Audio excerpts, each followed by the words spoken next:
Welcome! In this quick guide, I'll show how to mute notifications for prompt responses on Instagram web using your PC. If you're getting too many alerts and want a cleaner, distraction-free experience, this simple setting can really help. First, open your preferred browser and go to the Instagram website. Make sure you're logged into your account so you can access your settings without any issues. Once you're on the homepage, look down at the bottom left corner of the screen. You'll see three horizontal lines, which is the menu icon. Click on those three lines to open the side menu. From the menu that appears, find and click on Settings. This will take you to your account settings where you can control different preferences related to your Instagram experience.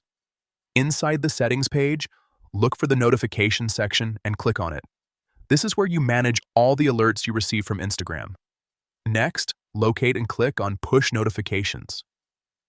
Even though you're on a desktop, Instagram groups these notification settings here, including the ones for prompt responses. Scroll through the options until you find prompt responses. This setting controls notifications related to suggested or quick replies. Now simply select Off under prompt responses.